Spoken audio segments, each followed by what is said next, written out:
esta breve presentación traer aquí un proyecto de investigación que estamos desarrollando de la mano del profesor Cañizo, gracias a sus conocimientos y su desarrollo técnico a lo largo de muchos años, y ahora yo creo que estamos llegando un poco a la cumbre de todo ese desarrollo que ha ejecutado él en el hospital. No sé si alguno lo sabía, pero el primer trasplante del que tenemos constancia, y además hay una rica muestra en los cuadros antiguos, es el trasplante realizado por los hermanos San Cosme y San Damián en el siglo IV después de Cristo, que trasplantaron a este diácono Justiniano, que tenía un gran tumor en la pierna, y le trasplantaron la pierna de un criado negro. Como veis ahí, la pierna era negra. En unos cuadros se fue la pierna derecha, en otros fue como este, fue la izquierda. Hay variabilidad ahí en la literatura. Y por supuesto el negro murió, no sabemos si murió a causa de la cirugía o ya estaba muerto. Otro punto flaco que no tenemos suficiente soporte es cómo preservaron esta pierna, que es lo que nos ha traído hoy aquí, cuál fue el soporte de este injerto.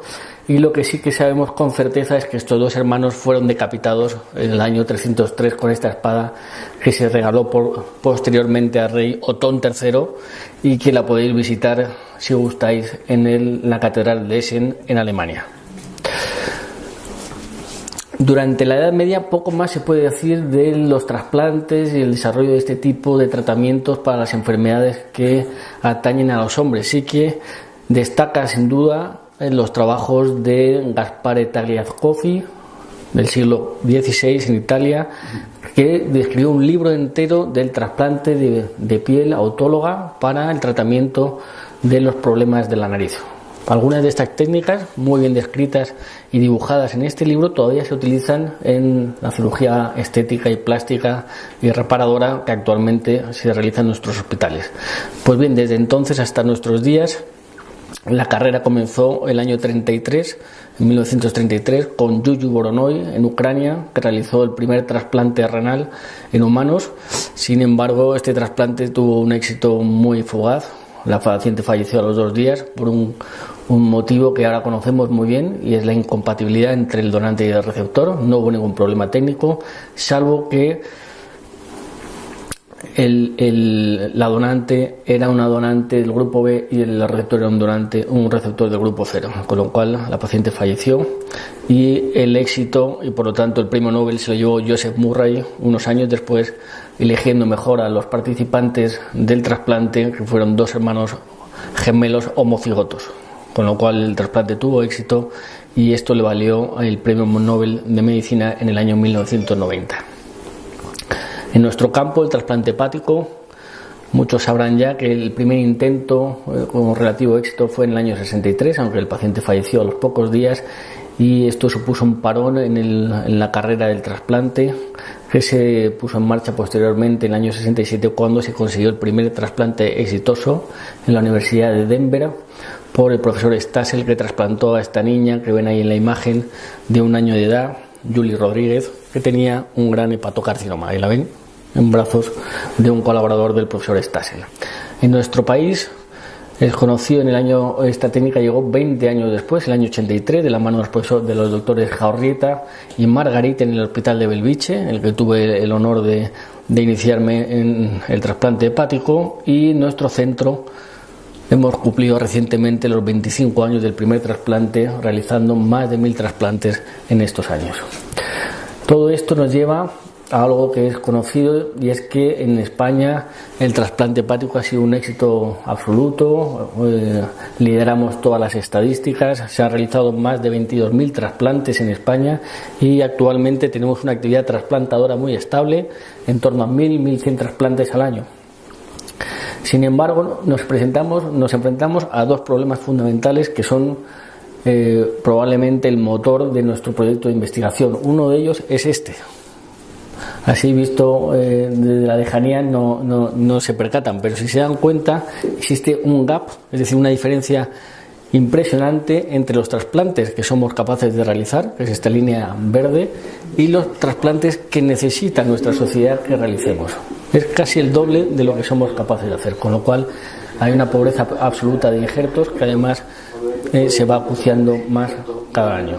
El segundo problema que nos presentamos es este, y no es más que en el año 91, cuando ya el trasplante hepático en España empezó a coger un gran peso, la edad media de los donantes eran 30 años. Hoy, 20 años después, la edad media es de 65 años. Más que lo verán un poco, una gráfica un poquito más gráfica, quiere decirse que en el año 84, entre el año 84 y 95, el 60% de los donantes tenían menos de 35 años. Y el 100% de ellos, todos estos, tienen menos de 55 años. Por bien, 30 años después, el 60% de los injertos que conseguimos, de los posibles donantes, tienen más de 55 años. Y 20% de ellos tienen más de 75 años. Y esto tiene una implicación directa en la supervivencia de los pacientes, de los injertos en este caso, que esta gráfica es de injertos, pero obviamente pueden interpretar que si el injerto dura menos, el paciente probablemente tenga menos expectativas de vida. Por lo tanto, dos problemas fundamentales: escasez de donantes y mala calidad de los donantes.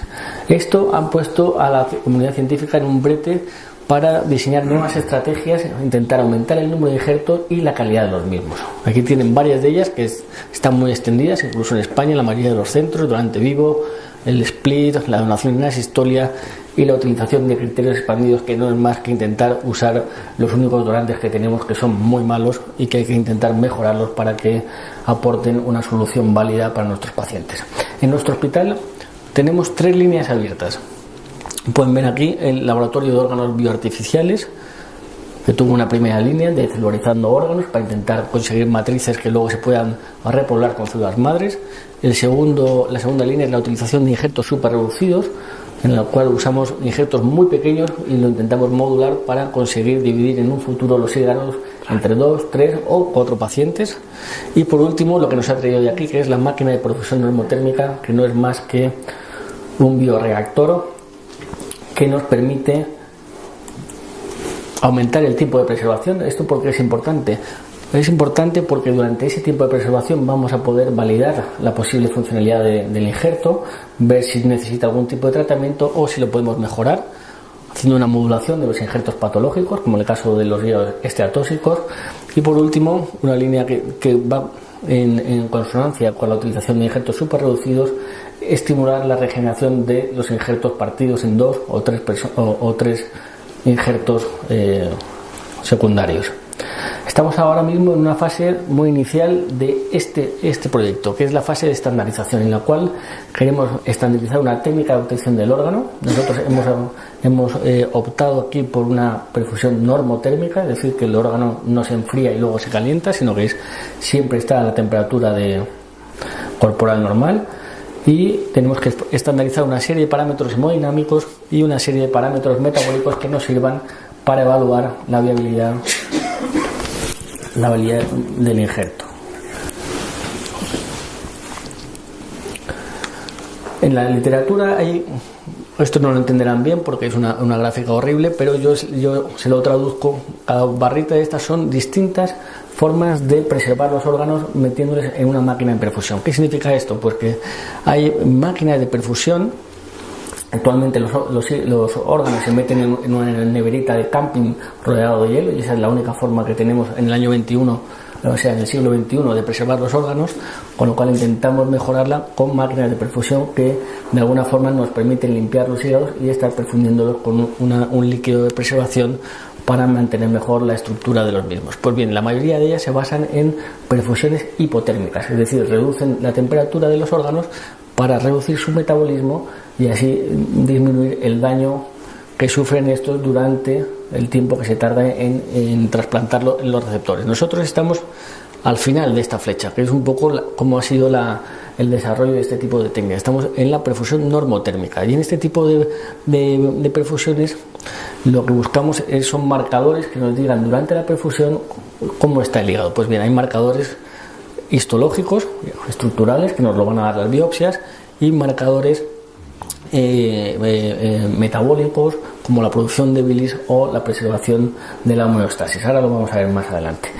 En definitiva, la receta que todo el mundo busca cuando se mete en este tipo de investigaciones es cuál es la solución de perfusión que van a perfundir los injertos. Y tenemos la que usamos nosotros, que está en constante cambio, porque ya he dicho que estamos en la fase de estandarización. A continuación les voy a presentar un pequeño vídeo para que entiendan un poquito mejor lo que hacemos. Partimos de un hígado que hemos extraído de un animal donante.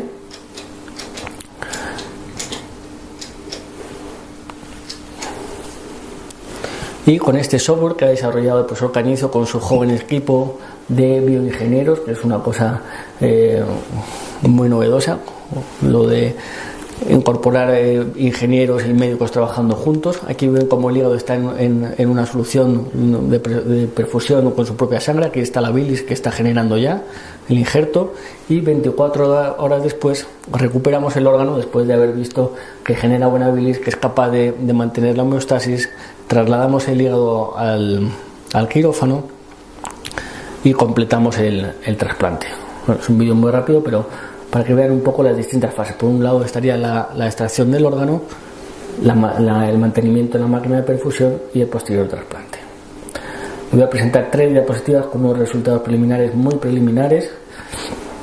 En primer lugar, los resultados hemodinámicos. Las primeras veces que intentamos hacer esto, pues conseguíamos efectivamente mantener al principio de la perfusión. Ven cómo son muy similares, tienen un poquito de dilatación sinusoidal, que son estos trazos blancos que ven por aquí, pero esto es muy típico de los animales, de los cerdos, con lo cual esto sería un hígado normal.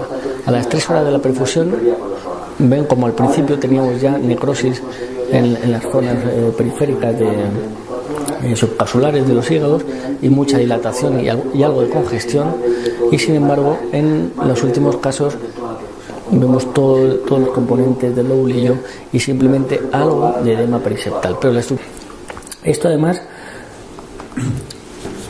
este pequeño éxito dentro de la dificultad a la que nos enfrentamos lo hemos visto también en cuanto a la preservación de la estructura de los injertos. En una visión macroscópica, en este caso no lo van a ver porque no se ve bien en las fotos, pero estos injertos que eran los del principio están muy mal perfundidos, hay mucho edema, y sin embargo estos que son los más recientes macroscópicamente se ven mucho mejor, pero al microscopio lo van a entender mejor. Estos serían los dos hígados al principio de la perfusión. Ven cómo son muy similares, tienen un poquito de dilatación sinusoidal, que son estos trazos blancos que ven por aquí, pero esto es muy típico de los animales, de los cerdos, con lo cual esto sería un hígado normal. A las 3 horas de la perfusión ven como al principio teníamos ya necrosis en las zonas periféricas subcapsulares de los hígados y mucha dilatación y algo de congestión, y sin embargo en los últimos casos vemos todos los componentes del lobulillo y simplemente algo de edema periseptal, pero la estructura está muy bien conservada en las últimas experiencias que estamos teniendo. Y como 24 horas después, antes teníamos ya necrosis panacinar de todo el lobulillo en estas áreas blanquecinas, significa que se ha destruido completamente el lobulillo, y sin embargo ven aquí esta típica forma hexagonal del lobulillo hepático, que son los últimos animales que estamos haciendo, con lo cual pues vamos teniendo éxito, conseguimos mantener la estructura de los animales, y esto pues es un paso más que vamos dando hacia adelante. En cuanto a los resultados metabólicos, no les voy a aburrir con esto, pero sí que les he traído los resultados iniciales en los cuales nos enfrentamos con algunos problemas que nos ha costado tiempo ver por qué eran. Uno de ellos es la presencia de unas hiperglucemias durante toda la perfusión muy altas.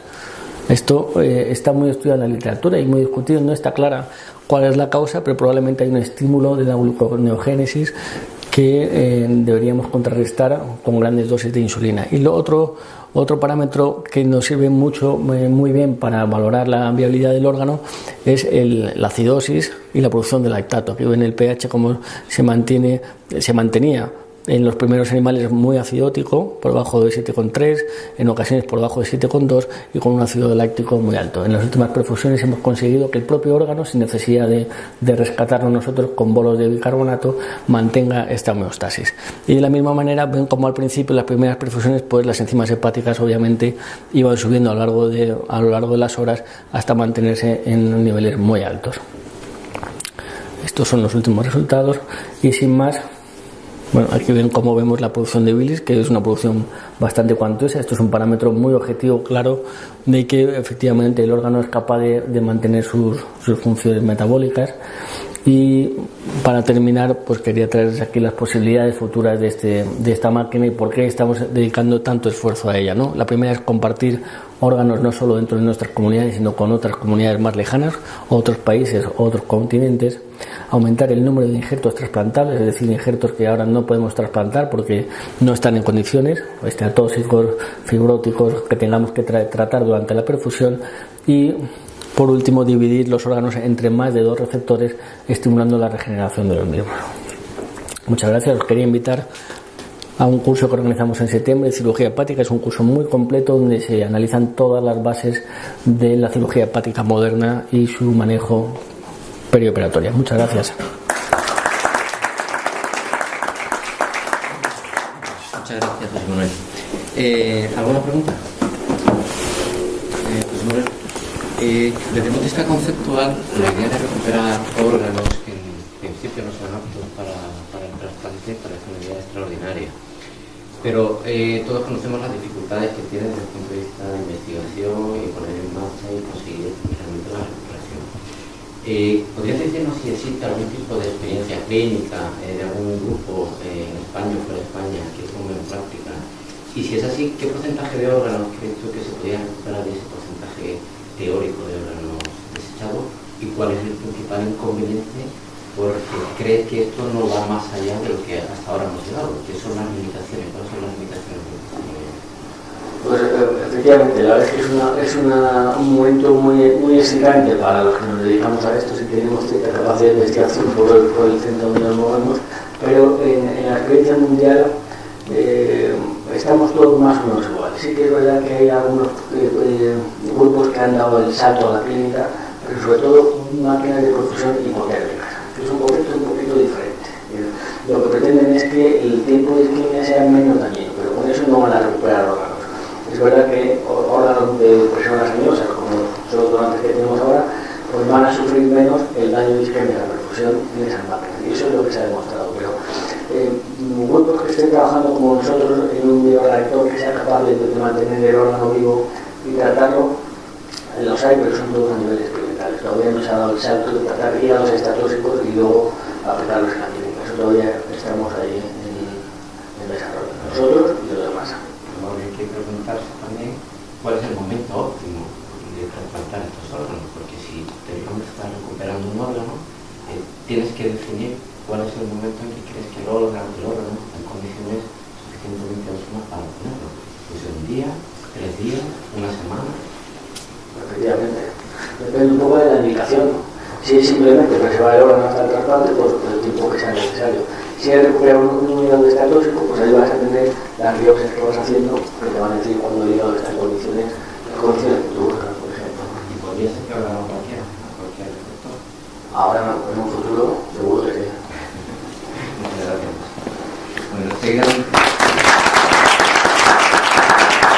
vamos a dar paso a otra charla que hace referencia a otro tema tremendamente importante de la clínica, como es el problema del hepatocarcinoma, una enfermedad muy prevalente en el mundo, no solo en España.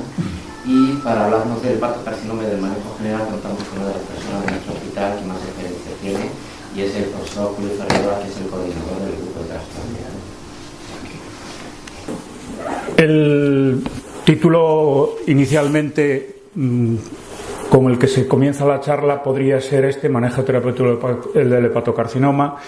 Bien, es verdad que la extensión de la posibilidad del tema hace que intentemos restringir al ámbito que más nos compete, que va a ser las formas de tratamiento quirúrgico, fundamentalmente dirigidas hacia ahí, y en el ámbito en el que vivimos, que es Occidente, y no es Oriente cuando las decisiones son completamente distintas, ¿no?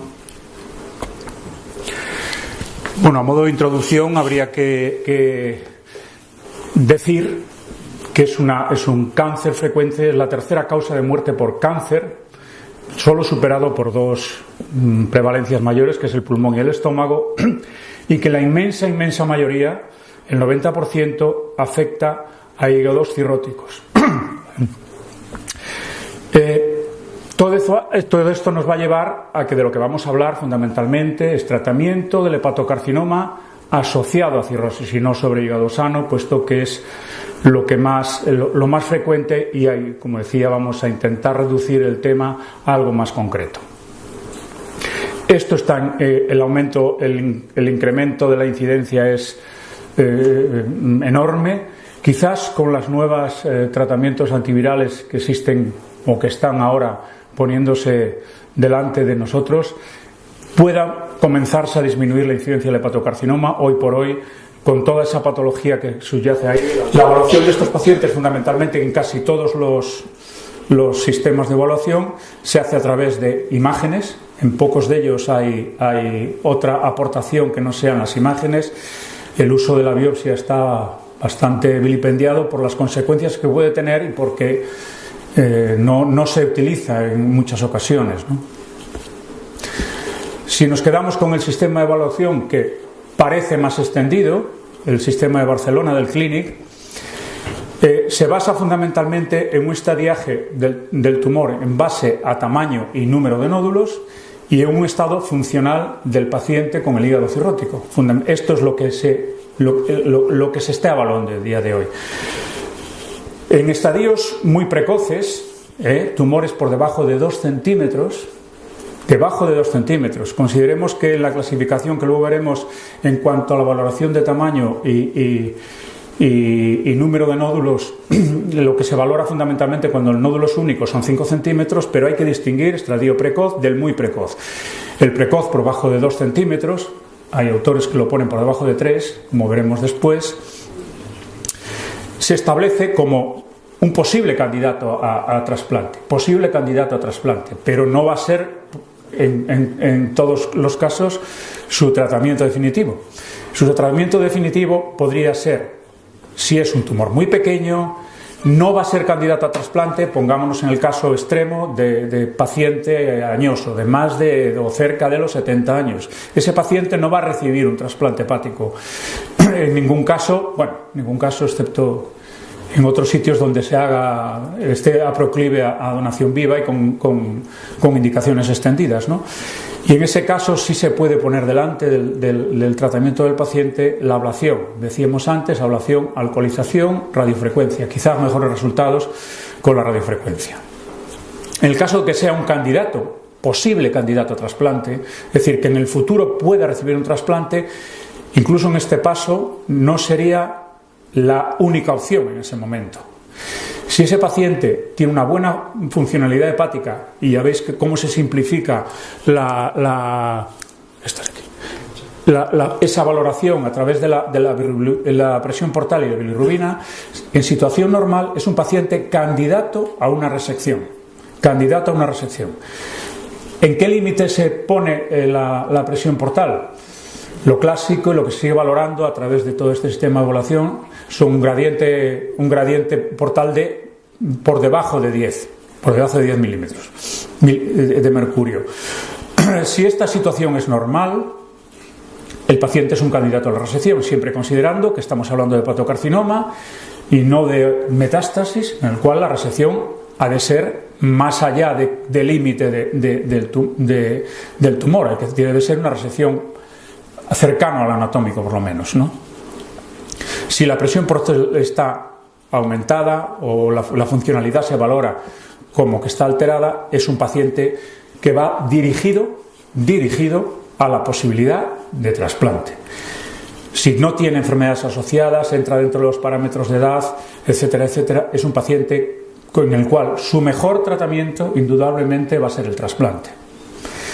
Bien, es verdad que cualquier paciente que pudiera recibir un trasplante, si los órganos para trasplante sobraran, como nos acaba de contar el doctor Asencio, Cualquier paciente debería recibir un trasplante, es la mejor forma de tratamiento que existe, como comentaremos después.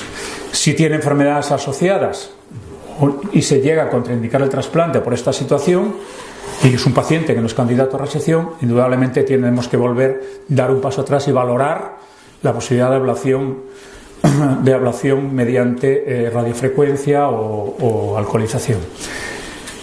Me saltaré el estadio intermedio B porque aquí empieza... Bueno, me saltaré. El comentario es que aquí ya empieza a valorarse en muchos programas de tratamiento del carcinoma hepatocelular la posibilidad de no considerarlo candidato a tratamientos paliativos, como estamos con la embolización transarterial o el sorafenib, las drogas, ¿no?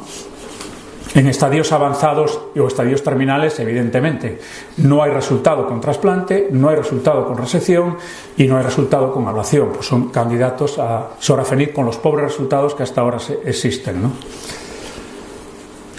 El primero que vamos a comentar sería en los pacientes candidatos a resección. Por lo tanto, estadios precoces, con buena función hepática, sin hipertensión portal, candidato a la resección. ¿Qué significa esto en cuanto al hacer una resección en hepatocarcinoma? Tenemos el límite de hipertensión portal con un gradiente por debajo, ahí pone superior, es al revés, por debajo de 10 milímetros de mercurio, ¿no? Entonces, con esas cifras de sin hipertensión portal significativa, la diferencia es notable con respecto en supervivencia con respecto a pacientes con hipertensión portal. Cuando se hace una resección mayor en hígado cirrótico con hipertensión portal, indudablemente lo que nos vamos a encontrar es una elevadísima tasa de morbimortalidad. También hay que tener en cuenta en la resección quirúrgica otras cosas, como es si subyace el hepatocarcinoma, evidentemente sobre hígado normal o hígado cirrótico. Pero bien, esto ya estaba comentado de antes. Aquí hay una diapositiva ya o una gráfica que hace significar la diferencia entre las dos posibilidades, que luego también se compararán, de resección quirúrgica con radiofrecuencia.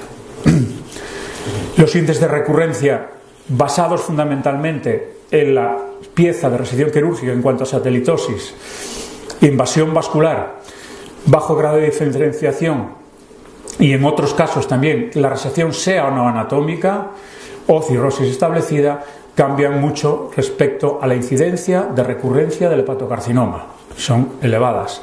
¿Qué factores predictivos de recurrencia tras resección quirúrgica? Fundamentalmente, dependiendo de las distintas áreas, el tamaño tumoral, la invasión vascular. La invasión vascular vendrá dada después por lo que el patólogo vaya a informar sobre la invasión microvascular. La multinodularidad, por supuesto, si estamos hablando de número de nódulos y de tamaño tumoral. El grado de diferenciación, la invasión vascular y la satelitosis, también por el patólogo. Por lo tanto, lo que fundamentalmente incide en todas las series es el tamaño y el número de nódulos. Teniendo en cuenta que a posteriori, cuando ya tienes la pieza de la resección quirúrgica en el patólogo, vas a tener más información y vas a tener más datos sobre la predicción de recurrencia. ¿Qué candidatos son óptimos para la resección? Lo decíamos al principio, tumores de menos de 2 centímetros, en los cuales veis que la diferencia existente entre los tumores pequeños y la serie completa, en todos los casos, la recurrencia es bastante diferente. Esto respecto a la resección quirúrgica y a las decisiones que hay que tomar.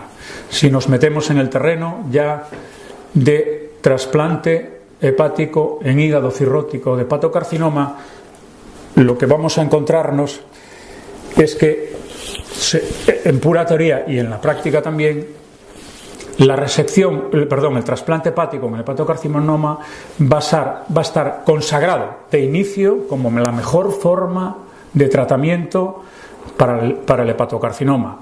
¿Por qué? La resección es con los márgenes más amplios posibles. Hay que tener en cuenta que el único tumor que se trata con un trasplante es el hepatocarcinoma. No hay tumores que haya una indicación oncológica para hacer un trasplante de órgano. Elimina la posibilidad de carcinogénesis. No hay hígado enfermo, luego no hay carcinogénesis en relación con la cirrosis. Por lo tanto, con el trasplante hepático lo que estamos haciendo es tratar el tumor y tratar la enfermedad subyacente. ¿Qué ocurre con esto? Que, como se viene repitiendo de forma seguida, todo esto, la limitación de órganos es evidente y hay baja disponibilidad de injertos, con lo cual hay que adoptar criterios restrictivos en cuanto a la indicación de trasplante en hepatocarcinoma. Y esos criterios restrictivos, en las múltiples valoraciones que se han hecho a día de hoy, sin pecar de decir algo demasiado, digamos, ortodoxo, sino teniendo en cuenta que hay otras posibilidades de aumentar las indicaciones de trasplante, lo más utilizado hoy es la simpleza de los criterios de Milán, establecidos en Massaferro, en el cual se basa solo tamaño y número. Un único nódulo por debajo de 5 centímetros y 2 o 3 nódulos, más de 2 nódulos de 3 centímetros cada uno tiene que ser. Aunque haya un nódulo de más de 3 centímetros habiendo multinodularidad, sería una contraindicación. Bien, es verdad también que dentro de este estadiaje tumoral, un nódulo por debajo de 2 centímetros tiene mucho mejor pronóstico. Estadio 1 viene a significar en BCLC un estadio 0 que veíamos anteriormente, ¿no? Y el estadio 2, pues el resto de los nódulos, es decir, el tamaño entre 2, incluso hay alguien que propugna un tamaño de 3, sobre todo Francia, y la multinodularidad. Aun con criterios restrictivos de inclusión en lista de espera de pacientes para trasplante con todas estas características, hay progresión en lista de muchos pacientes que pueden llegar al dropout, al excluir de la lista de espera de trasplante hepático. Ocurre con bastante frecuencia. Muertes en lista por extensión del tumor y salida de lista. Como todo esto formaba parte de algo bastante complejo en cuanto a las decisiones, ha habido un intento que ha dado sus frutos, no los que todo el mundo quisiera, y es la realización de una conferencia de consenso para extraer un documento de consenso en cuanto a las indicaciones o no indicaciones y a las particularidades del trasplante en hígado cirrótico con hepatocarcinoma. Esto, aunque aquí se lee y se lee un poquito dificultosamente, me he permitido el lujo de... ¿Por qué no va? Ahí está. De ese cuadro extraído directamente del artículo original, pues extraer los ítems que me parecen más importantes, en el cual, y esto es documento de consenso, es de aceptación, al menos en Occidente, de aceptación por todos los implicados en esta solución. Patologías. Por el sistema de daño o insuficiencia preferido a día de hoy sigue siendo los criterios del BCLC, el sistema del Clínico de Barcelona, que ya tiene su tiempo pero sigue vigente, aunque digamos que hay muchos otros a valorar. El TNM incluye patología y debe utilizarse fundamentalmente como pronóstico post-trasplante con la pieza del explante. Las mejores formas como métodos no invasivos, obviamente, para el estadiaje siguen siendo las imágenes, el TC y la resonancia. Hay muy poquitas indicaciones para hacer biopsia pretrasplante, muy poquitas y muchas contraindicaciones en cuanto sobre todo implantes en pared abdominal y en peritoneo. La supervivencia de un trasplante por hepatocarcinoma debería ser igual que en un trasplante indicado, es decir, la previsión de supervivencia debe ser igual que un trasplante indicado por no hepatocarcinoma, por las otras patologías, por daño o insuficiencia hepatocelular. Los criterios de Milán, a día de hoy, repetimos lo de siempre, deben ser el método de referencia, siempre conociendo que existen otros sistemas de evaluación y que son válidos y en determinadas, digamos, áreas regionales o en determinadas zonas se siguen valorando como bien. Existe el sistema de la Universidad de San Francisco, el Up27, es decir, hay crecimiento en cuanto a las posibles indicaciones más allá de los límites establecidos por Milán. A día de hoy sigo siendo el más restrictivo, pero también el que mejores resultados va teniendo. Por lo tanto, lo que decía, la modesta expansión en cuanto a estos criterios, pues está aceptada y se utiliza por todas partes. Hay biomarcadores útiles. La alfa-fetoproteína, que es la que estaría más al alcance de todo el mundo, puede dar una información pronóstica, pero en combinación con la información que te producen las imágenes. Y la microinvasión vascular, como decíamos antes, no es detectable antes del trasplante, es con la pieza del explante. Otras conclusiones que sacó el documento de consenso sobre hepatocarcinoma habla del papel del downstaging, es decir, la baja estadificación en un tumor sobrepasado de las indicaciones que estábamos valorando con criterios de Milán. Se debe considerar, lo primero, hay que considerar qué pacientes pueden ser candidatos al infraestadiaje, por no utilizar siempre downstaging. La supervivencia previsible después de un downstaging exitoso debe ser comparado a los pacientes con hepatocarcinoma que estaban en principio incluidos. Es decir, no vale, es decir, el estadiaje tiene que ser, el infraestadiaje tiene que ser realmente efectivo. Los criterios para valorar el downstaging: tamaño y número. Volvemos a lo mismo. La alfa-fetoproteína puede también tener su ayuda a información. Y no se ha llegado a un consenso, bien es verdad, no es que no exista, una recomendación que pueda ser directamente hecha hacia qué tipo específico de tratamiento locorregional es el mejor para el downstaging. Yo he apuntado aquí, fuera del cuadro que publica Clavián, la radiofrecuencia y la resección quirúrgica. ¿Pueden ser formas de infraestadiaje? Pueden serlo, pero no hay documento, en el documento de consenso no figura. Hay otra serie de recomendaciones en cuanto al trasplante en el hepatocarcinoma, que significan la monitorización constante de los pacientes que están en lista de espera, con imágenes o sobre todo con imágenes. No hay recomendación hacia la terapia puente en los casos muy precoces. Todas estas recomendaciones van dirigidas, lo que decíamos antes, no hay recomendación aquí, no se ha progresado en criterios aceptables para colocar y considerar el downstaging, es decir, no hay consenso en cuanto a esto. Entonces, lo que se puede leer ahí es que el consenso, sobre todo el tratamiento en lista, no está muy al alcance de todo el mundo. En cambio, el último ítem sobre el tratamiento en lista es que la progresión de la enfermedad en lista va a llevar con mucha probabilidad al dropout, al retirar al paciente de lista quirúrgica, lo cual no es lo mismo, siempre hemos dicho, incluir un paciente que excluirlo una vez en lista. ¿Hay algo que hay que decir a través del donante vivo en el hepatocarcinoma? Pues sí. Bueno, debería ser, estamos hablando del donante vivo en adulto, por supuesto. Entonces, 5 años la supervivencia a 5 años debe ser similar al paciente que podía recibir un trasplante un trasplante de otra causa.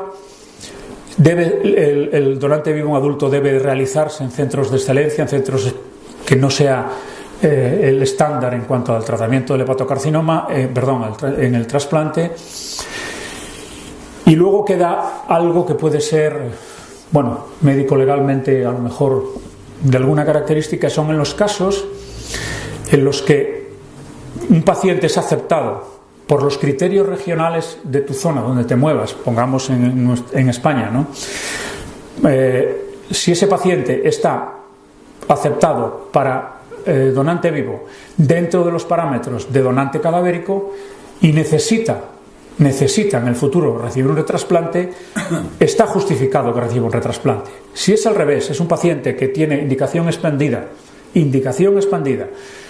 con respecto a la posible recepción de un donante cadavérico y con esa indicación expandida se hace un trasplante de donante vivo, no debería recibir un retrasplante. Esto tiene su miga, porque llegar a esta conclusión no es fácil, ¿no? Pero parece que es por deferencia sobre todo al resto de los pacientes que recibe trasplante. Esto es sencillamente quienes recomiendan los criterios de Milán, lo que os decía, lo que parece más establecido y más aceptado, con los índices de recurrencia y los índices de supervivencia. Los resultados, cuando uno está dentro de Milán, son aceptables. ¿Qué estrategias podríamos valorar para evitar muertes o dropout en lista de espera de los pacientes de hepatocarcinoma? Pues antes se hablaba, aumentar el pool de donantes con hígados marginales, trasplantes en dominó, en split o donante vivo. Esto no significa más que aumentar la donación. Las políticas de priorización, los pacientes en lista de espera de la evaluación debe ser constante y no pueden quedarse en lista de espera tiempo y tiempo sin una valoración y una monitorización casi de sus imágenes y de sus datos. Y los tratamientos ayudantes que se pueden hacer en lista, embolización transarterial, aunque signifique cierta dificultad más en el futuro cuando ese paciente se trasplante por el daño arterial que se puede producir secundario a la manipulación, pero quizás sea lo que más se utiliza, y teniendo en cuenta que sigue existiendo para tratar en lista, que se hace en muchas ocasiones, la alcoholización y la radiofrecuencia. A largo plazo, tumores dentro de Milán, no estamos hablando de los muy pequeños, estamos hablando de resección quirúrgica versus trasplante. Como se puede ver, en cuanto a la recurrencia, es evidente que el trasplante tiene mucha menos recurrencia de trasplante. Existen apariciones lo tenemos casi a la orden del día, pero existen recurrencias después del trasplante, pero la recurrencia después de la resección quirúrgica es mucho mayor, y pudiendo estar valorado en cuanto a las resecciones con límites no adecuados, no anatómicas, etcétera, etcétera, y que sigue subyacendo el posible carcinogénesis en el hígado cirrótico. Hablando lo mismo, trasplante versus resección quirúrgica, las distintas asociaciones, la Asociación Americana Hepatopancreático Biliar, el BCLC, la asiática y la NCCN, casi todo lo que se valora con respecto a una u otra, es decir, lo que se va a valorar en resección versus trasplantes, vuelve a ser, como veis, aparecen todos o prácticamente en todos, Milán para el trasplante, y tumores pequeños, fundamentalmente, con buena función hepática, y esto lo valoran casi todos, y buena función hepática y tumores pequeños por entre debajo de 2-3 centímetros. Estas gráficas no son nuestras, evidentemente, estas son de René Adam, es la que se valora la comparación entre resección quirúrgica versus trasplante. La supervivencia y el tiempo de supervivencia libre de enfermedad son evidentemente distintos tanto en una como en otra para el trasplante y la resección quirúrgica. Y en la gráfica pequeña, incluso añadiendo al trasplante los pacientes excluidos de lista, los dropout, incluso así llega a haber diferencia. Aquí el límite que se impuso fue de 3 centímetros en vez de 2, pero existe diferencia notable con mejoría de los resultados, sobre todo en cuanto a la resección quirúrgica en tumores pequeños. Quizás aquí habría que acabar. Vamos a nombrar el otro tratamiento posible que existe, que son las técnicas de ablación percutánea, la alcoholización versus la radiofrecuencia, mejores resultados relativos en todo lo que se ha comparado, incluso en este metaanálisis que existe aquí, que está ahí apuntado, en radiofrecuencia versus alcoholización. Y las técnicas de radiofrecuencia han mejorado de forma evidente, aumentando las áreas de ablación. Esto ha disminuido las complicaciones, y la radiofrecuencia se puede hacer percutánea, por laparotomía o por laparoscopia, lo cual ha implicado el resultado, como veis, de la radiofrecuencia en los tumores, dependiendo del tamaño, es evidentemente en los tumores muy pequeños mejor que los tumores mayores, y en las distintas series no hay datos no hay datos significativos. Parece que es mejor la tendencia de resección quirúrgica versus ablación, pero los datos que salen en las series aquí revisadas no son significativas. Esta diapositiva no es ni para leerla, es para decir que existe una posibilidad, y es que después de una resección quirúrgica, ¿qué hacer si los datos que te dicta el patólogo hay alto riesgo de recidiva? La tendencia actual parece ser, si los datos son de alto riesgo de recidiva, el paciente debería ser un inmediato candidato al trasplante, es decir, valoración precoz y paciente metido en trasplante si después de una resección hay datos y microinvasión vascular. Esto parece ser la tendencia que existe a día de hoy, aunque es algo dudoso en cuanto a la inclusión. En cuanto a los de bajo riesgo, lo que se propugna es seguimiento exhaustivo y vigilancia directa con imágenes para lo que pueda ocurrir. Bueno, respecto a la TACE, no muchas cosas más, que era lo que se trataba como un tratamiento paliativo, y la TACE debe ser, las características de la técnica debe ser menos selectiva, puede ser o menos selectiva o la TACE convencional. Y las características del paciente candidato a la TACE. No es algo.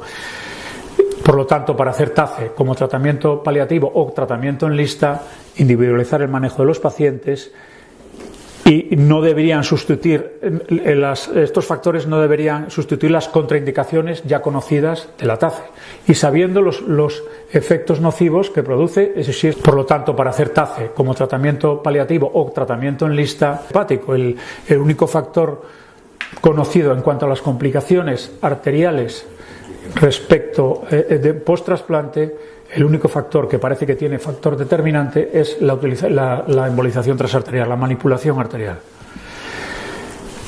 Otras formas de tratamiento, la radioembolización con itrio, pues en malos candidatos a la TACE y pacientes con enfermedad avanzada. Todo lo que había antes del sorafenib, el resultado de todas estas drogas utilizadas era nulo, y a día de hoy sí hay algún pequeño resultado con sorafenib, son absolutamente decepcionantes, pero algo por ese camino. Y el resumen, que la ablación con radiofrecuencia es un tratamiento potencialmente curativo. La resección versus trasplante podría considerarse las modalidades o bien alternativas, una a la otra, o bien complementarias, lo habíamos visto, o secuenciales, es decir, tratar y trasplantar de forma inmediata en base a una estrategia con intención de tratar. Las dos son opciones curativas para esta patología. Más baja recurrencia en trasplante que resección, sigue siendo, como decíamos, el número de nódulos y el tamaño importantes para la sección del trasplante, y los criterios de Milán siguen siendo los que más se utilizan a día de hoy, o los que la conferencia de consenso quiere propugnar a que esto exista. La microinvasión vascular como pronóstico vale, pero no se puede detectar antes del trasplante. El downstaging con resección y o ablación en tamaño y número puede reconsiderar el trasplante con buen resultado. Es decir, siempre se debe considerar que el downstaging es una muy buena posibilidad, pero siempre con una valoración post-downstaging efectiva. Y el tratamiento en lista, lo que decíamos, no en estadio 1, sí en estadio 2, si está más de 6 meses en lista. Y hay pacientes que desgraciadamente están bastante más tiempo que los 6 meses. Y a veces que se acaba.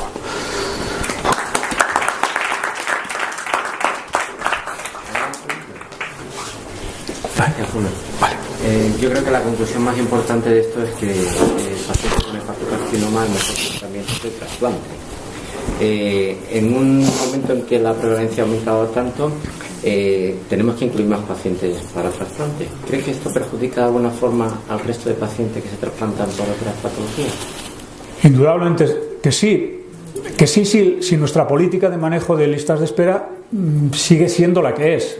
A día de hoy, las dos separaciones en lista de espera, insuficiencia hepatocelular y tumores. La insuficiencia hepatocelular tiene una evaluación muy concreta y muy efectiva, que es la evaluación MEL, bueno, acompañada de sistemas de evaluación clínica, ¿no? Pero los del pacientes de hepatocarcinoma que se van a incluir en lista de trasplante, la generalidad de ellos, o la mayoría de ellos, están con buena función hepática. Luego no van a entrar en lista por su MEL. Entonces hay que lograr un MEL que cada vez se va cambiando, se cambia casi mensualmente, en el cual dar puntos de MEL en base al estadio de la enfermedad, al estadio y al tiempo que llevan en lista. Si esto se empuja mucho, al final del tiempo, lo que te vas a encontrar es que todos los hepatocarcinomas se comen la lista de espera, porque van a empezar a sumar y van a subir porque encima hay pocos órganos, tiempo en lista, mayor crecimiento, por lo cual hay que modular muy mucho cuánto es la valoración de un paciente con hepatocarcinoma en lista de espera. Muchas gracias. Gonzalo Bayones dirige el programa de gran maligna peritoneal de nuestro hospital y se le considera uno de los grandes expertos en España. Luis. Gracias, muchas gracias al doctor García Sabrido. Muchas gracias al Departamento de Cirugía por darnos la oportunidad de tener un foro de expresión hacia uno de los ámbitos que más nos importa, que son los alumnos. Es verdad que las jornadas recogen los programas, digamos, más sobresalientes que estamos realizando en el Departamento de Cirugía en Gregorio Marañón, pero lo que nos interesa transmitiros es que realmente las situaciones son complejas, pero con trabajo, estudio y equipo es posible llegar a controlarlas y es posible avanzar en ellas. Uno de estos programas que está en marcha en el hospital es el tratamiento de la enfermedad maligna peritoneal. Esta enfermedad hace referencia a todo crecimiento que se produce en el peritoneo. Entonces, como una clasificación de inicio, tenemos que saber que pueden existir tumores que se desarrollan propiamente en el peritoneo, es decir, que serían primarios peritoneales, y luego otros tumores que nacen en algún órgano y que de forma secundaria van a crecer en el peritoneo, que serían las metástasis peritoneales y que son, de hecho, lo más frecuente, ¿no? Entre los tumores primarios, el mesotelioma, el adenocarcinoma primario, el tumor desmoplásico de células pequeñas y redondas y las metástasis peritoneales, pues de tumores digestivos, ginecológicos, de sarcomas. Como decía el doctor García Sabrido, la carcinomatosis peritoneal, vamos a llamar la enfermedad maligna peritoneal, la vamos a llamar de forma más coloquial carcinomatosis peritoneal, ¿no? La carcinomatosis peritoneal pues ha sido considerada una enfermedad terminal hasta hace pocos años, aunque incluso en la actualidad hay centros, hay profesionales que la consideran como terminal, ¿no? Y por tanto no susceptible de un tratamiento radical. Sin embargo, como decía, esta situación cambió en los años 80. La primera perfusión intraperitoneal de quimioterapia hipertérmica se realizó en 1979 en la Universidad de Louisville en Kentucky. El profesor John Spratt llevaba tiempo diseñando una máquina de perfusión peritoneal y finalmente lo puso por primera vez en la clínica en esta fecha. Hizo una perfusión con un quimioterápico durante 90 minutos y la repitió a los 5 días en un paciente muy joven. Todas esas enseñanzas las recoge el que se considera responsable del desarrollo del conocimiento en esta materia y sobre todo de la difusión de la misma, que es Paul Sugar-Baker. Él, a través de la observación de los pacientes que presentaban carcinomatosis peritoneal, plantea la posibilidad de que esto no sea una enfermedad sistémica, sino que sea una enfermedad regional. Porque él veía que estos pacientes que tenían carcinomatosis peritoneal, muchos de ellos vivían muchos años y no tenían metástasis a distancia. Y finalmente morían porque los crecimientos peritoneales hacían obstrucción intestinal e impedían que el intestino hiciera su función de nutrición.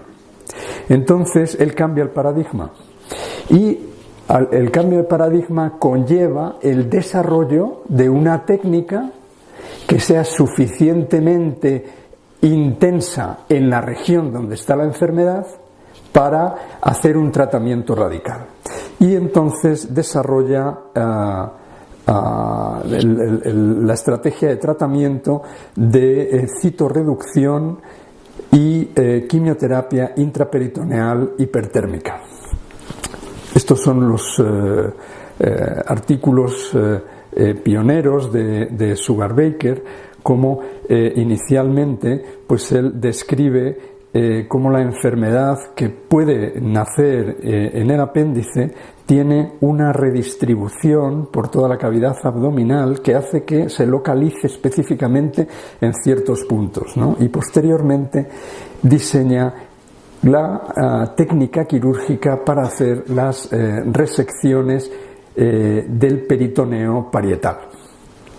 Por tanto, el tratamiento se divide en una fase de citorreducción que lo que intenta es extirpar toda la enfermedad en el peritoneo y luego una fase de quimioterapia para eliminar el residuo microscópico. Lo que quería mostraros, pero no sé si voy a ser capaz. Esto digamos que es el comienzo de una intervención de citorreducción que habitualmente extirpamos la cirugía previa si ha tenido una cirugía por el tumor que estamos tratando y lógicamente si ha tenido una extensión peritoneal puede haberla tenido también en la herida quirúrgica, pero lo que más me interesa mostraros es cómo se abre la fascia, veis ahí, y cómo aparece la grasa preperitoneal y a partir de ahí intentamos desarrollar el plano preperitoneal. Es decir que el peritoneo está funcionando como una especie de barrera que contiene la enfermedad y nosotros tratamos de ir por fuera para extirpar toda la enfermedad.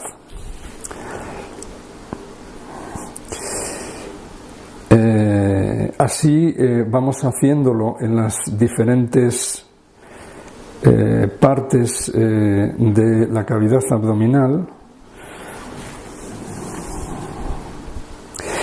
y esta en concreto es la peritonectomía del cuadrante superior derecho del diafragma derecho. No sé cómo se pone en pantalla completa.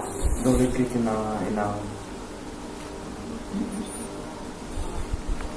doble clic. No.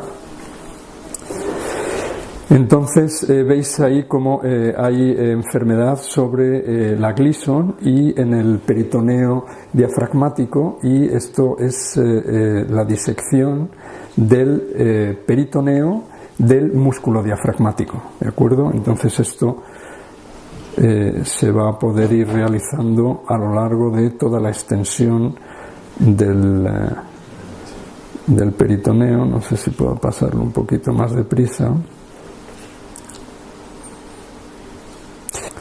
Bien, entonces, con una serie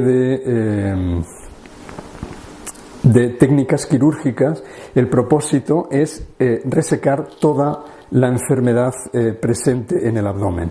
para no dejar tumor macroscópico ninguno, ¿no? Veíamos cómo desarrollábamos el plano preperitoneal y a través de ahí, pues la enfermedad, veis aquí enfermedad en el diafragma derecho, bueno, pues lo podemos quitar. A veces hay placas de tumor que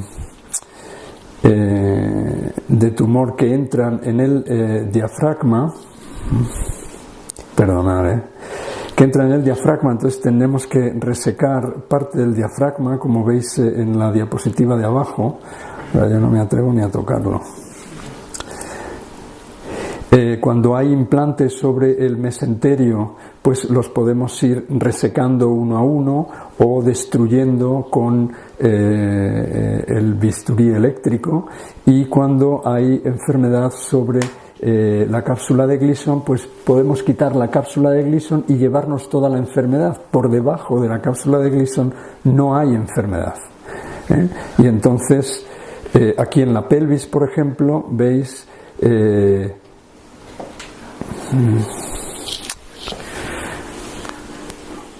peritoneo de la vejiga, y cómo hay implantes en toda esa zona, cómo es posible retirar todo el peritoneo pélvico y de las fosas ilíacas, incluyendo histerectomía, doble anesectomía y el recto.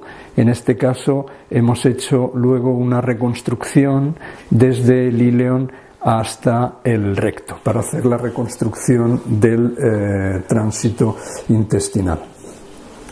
Bueno, y una vez que hemos hecho esto, entonces planteamos la quimioterapia hipertérmica intraperitoneal. Montamos un circuito de perfusión con una vía de entrada y una vía de salida, y ponemos una perfusión que calentamos hasta 43, 44 grados y le ponemos el quimioterápico, y lo hacemos circular a lo largo de 30, 60 o 90 minutos, dependiendo de cuál es el protocolo que estamos utilizando. Es decir, dependiendo del tipo de histología que estamos tratando, el tipo de paciente que tenemos. ¿Cuáles son las ventajas? Es el momento en el que menos tumor existe dentro de la cavidad peritoneal, las células tumorales están libres, no ha habido un proceso de cicatrización que las encapsule y las aísle de la quimioterapia que se está infundiendo, hay una distribución absolutamente homogénea por todos los recovecos de la cavidad abdominal, la dosis que utilizamos es más alta que la que llega por vía intravenosa cuando se utiliza la vía sistémica, y además la toxicidad sistémica es menor porque existe un efecto de barrera peritoneoplasmática que hace que el paso de droga al torrente sistémico sea menor. Y luego la hipertermia, que por sí mismo es tóxica para las células tumorales más que para las células normales, porque las células tumorales no tienen control de la reparación del ADN y del RNA, y además potencian la función y la acción de la quimioterapia. Bien, ¿cuáles son las indicaciones? En la actualidad, las indicaciones estándar son los tumores epiteliales del apéndice y el mesotelioma peritoneal.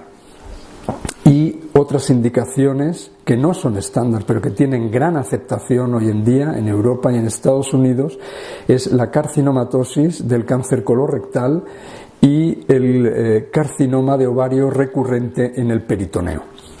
Y el tratamiento en primera línea del cáncer de ovario estadio 3C4 pues es también un área de avance de esta técnica por los resultados que están dando. Entonces, ahora os quiero mostrar cuáles son los resultados que se han obtenido con esta técnica de una enfermedad que hace relativamente poco pues se consideraba incurable. En este caso, en esta diapositiva, se trata de los tumores epiteliales del apéndice, y en la parte de arriba, en la línea roja, son los pacientes que han sido tratados en el Washington Cancer Institute, que es donde trabaja Paul Sugar-Baker. Son 350 pacientes tratados con citorreducción y quimioterapia intraperitoneal. Y los compara con pacientes que han sido tratados con técnicas, digamos, más clásicas, como son el debulking. El debulking es el vaciado de la cavidad abdominal, pero sin quitar todo el tumor, de tal forma que al cabo de un tiempo vuelve a haber progresión, vuelve a estar la cavidad peritoneal llena de tumor, y hay que volver a repetir el procedimiento así hasta que ya no es posible, ¿no? Y estos procedimientos pues se realizan en Massachusetts General Hospital, en Mayo Clinic, en Memorial Sloan Kettering, y veis que los resultados a 5, a 10 y a 20 años son diferentes, y son significativamente diferentes. ¿Qué pasa con el mesotelioma? El mesotelioma, tratado mediante quimioterapia moderna, tiene una supervivencia en torno al año. Cuando se tratan con cirugía de citorreducción y quimioterapia intraperitoneal, estos son los resultados que hay a 5 años. Aquí os presento un artículo que es una multiinstitucional con 405 pacientes con mesotelioma peritoneal maligno difuso. La supervivencia, la mediana de supervivencia fueron 53 meses, y la supervivencia a 5 años 47%. Con lo cual parece que debe de ser el tratamiento que tenemos que aplicar a estos pacientes. Esto, sin embargo, es una serie de un solo centro, que es el Instituto Gustave Roussy en París, en la que obtiene unos resultados incluso más brillantes, ¿no?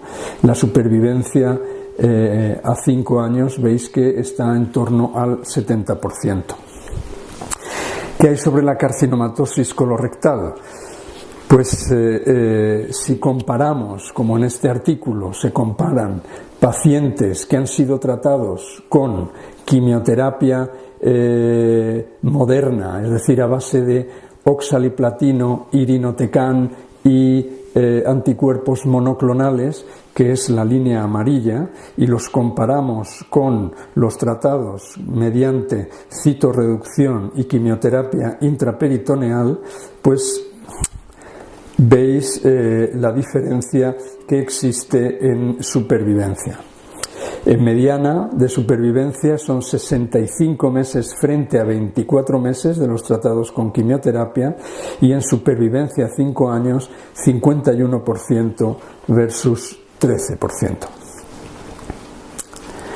Esta gráfica compara un multicéntrico holandés,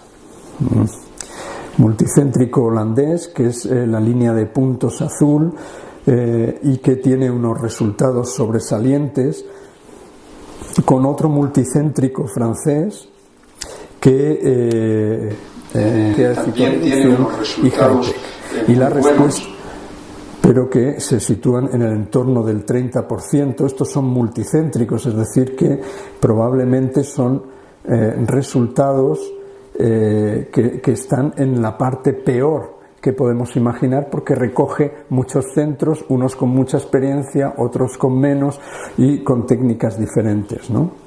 Y entonces la conclusión es que el 30% de estos pacientes pueden estar vivos a los 5 años, y los compara con esta línea verde, que son pacientes que son tratados solo con quimioterapia.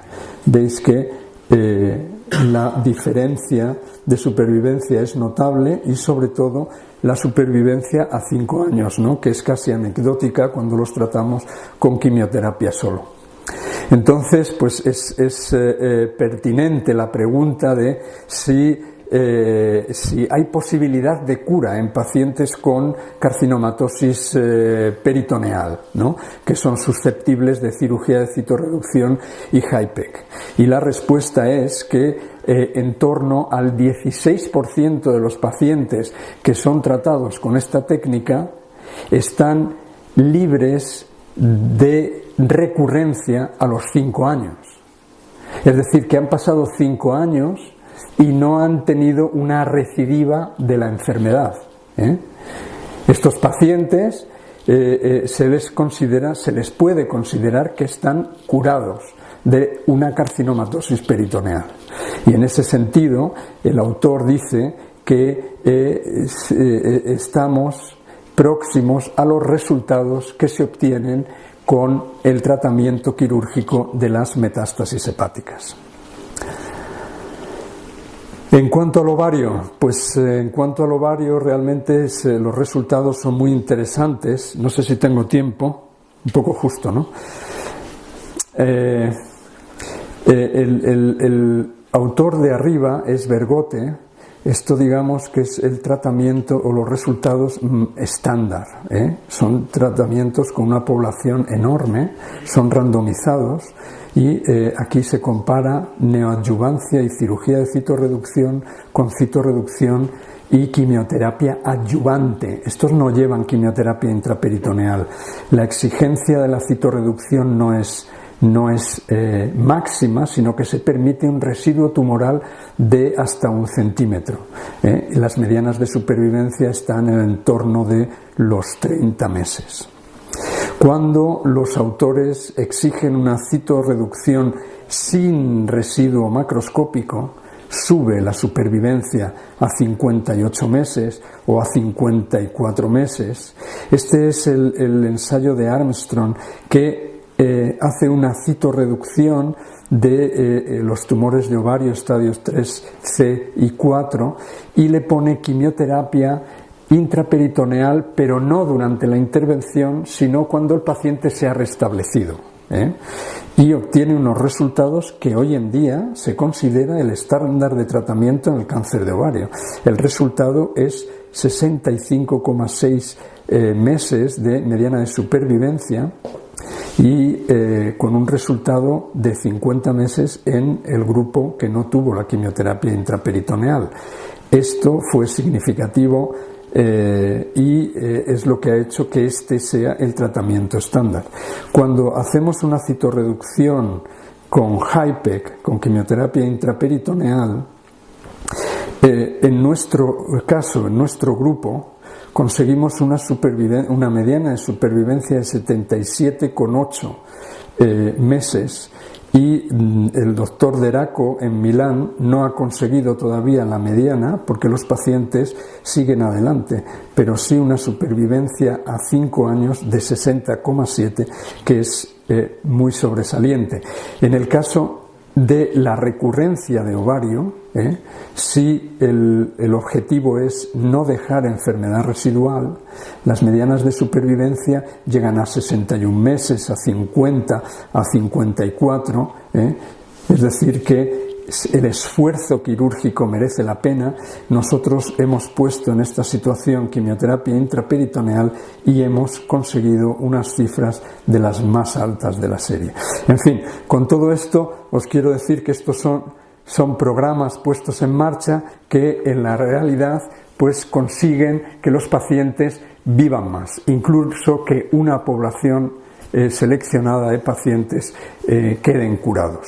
Y quiero cerrar la exposición con una frase del doctor Sugar Baker, pero que es, yo creo, muy significativa para los cirujanos oncológicos y que dice que es aquello que el cirujano no ve lo que produce la recurrencia. Muchas gracias. Preguntas, comentarios. Bueno, ha merecido la pena invertir todo este tiempo. ¿cuál sería el número aceptado en el caso de citorreducción IG? Igual que en la del PC, en la esofagiectomía, o más o menos. No, la curva de aprendizaje en cirugía de citorreducción y quimioterapia intraperitoneal es más larga. Está estudiado en varios centros, en nuestro centro lo hemos estudiado, nos han salido unas cifras en torno a 100 procedimientos, igual que el estudio de Pittsburgh, igual que el estudio italiano. Y es verdad que los números son superiores a este tipo de procedimientos, ¿no? ¿Por qué? ¿Cuál puede ser la causa? Realmente el procedimiento de citorreducción es un procedimiento quirúrgico muy amplio que se desarrolla en abdomen superior, en abdomen inferior, que engloba muchas técnicas quirúrgicas y que está sometido a un aprendizaje de decisión, es decir, hasta dónde voy a llegar con la resección, o tengo que parar o puedo seguir, ¿no? Es decir, voy a hacer una gastrectomía total o no, voy a hacer esplenectomía con cola de páncreas o no, voy a hacer una colectomía total o no, voy a hacer reconstrucción colorectal o colocólica, o cuántas anastomosis voy a tener que hacer, y yo creo que todo eso tiene repercusión en la curva de aprendizaje y es lo que hace que se prolongue. Pues muchas gracias, Luis, interesantísima. Vamos a finalizar con la presentación del doctor López Baena, abordaje mínimamente invasivo del cáncer de esófago. El abordaje no solamente es factible, sino que es mejor que el tradicional en términos de morbilidad, de complicaciones y de mortalidad. Hay pocos grupos españoles que tengan suficiente experiencia. Es una cirugía muy compleja en 2 cavidades diferentes y el profesor López Baena va a mostrarles nuestra experiencia inicial. Decir que el esófago es un órgano tremendamente largo que abarca 3 regiones anatómicas diferentes y que tiene una red tanto vascular como linfática que hace que la extensión a nivel urinario pueda ser tremendamente variable y podamos tener tumores de cardia con afectación a nivel cervical o tumores cervicales con afectación intraabdominal, y eso tiene un impacto tremendamente negativo en cuanto a la supervivencia. Por lo tanto, es muy importante estar bien la estratificación del tumor, porque el decidir el nivel de resección va a tener implicación en cuanto a la supervivencia de los pacientes. En el tratamiento del cáncer de esófago, la resección siempre ha sido el tratamiento de elección, pero se ha visto que tratamientos con neoadyuvancia, con radioterapia o quimioterapia, pueden mejorar los resultados a largo plazo. Aún así, la cirugía por sí misma es una técnica que tiene supervivencia 5 años, que no llega prácticamente al 36%, y una mortalidad asociada al procedimiento que puede rondar, según las series, hasta un 23%. Las formas de abordar el cáncer de esófago pueden ser por las diferentes vías que tenemos que tratar: cervical, abdominal o torácica.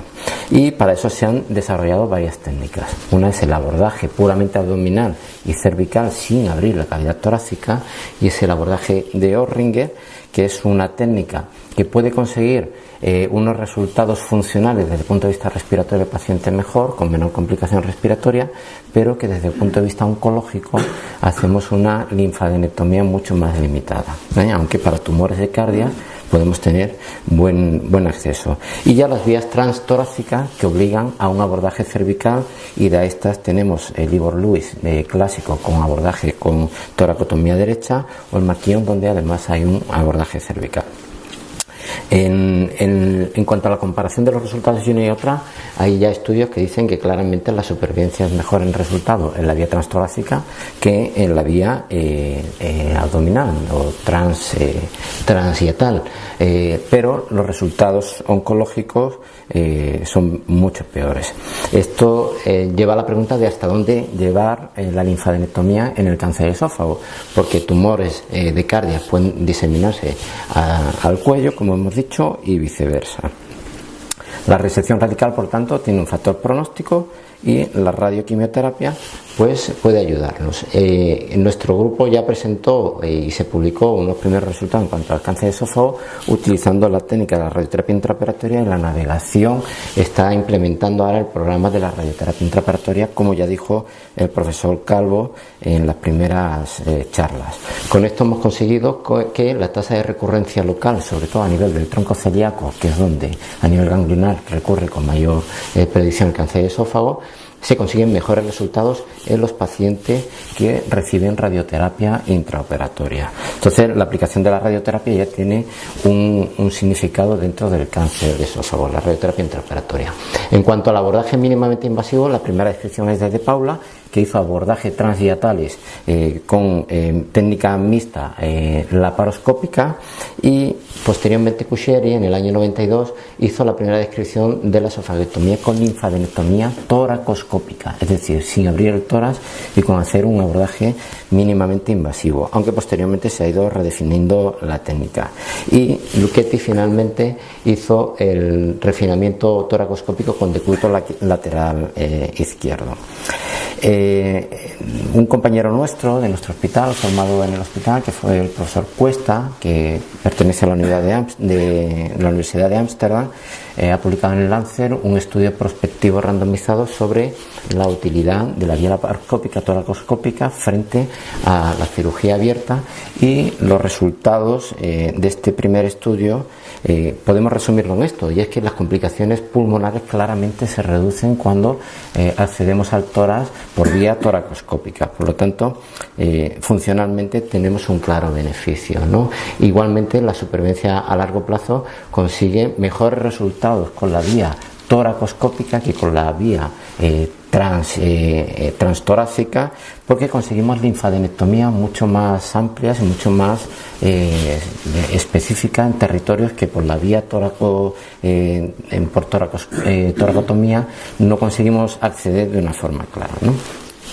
Aquí vamos a ver un poquito un resumen, si se puede apagar todas las luces, por favor, porque se va a ver mejor, de cuál es el abordaje toracoscópico.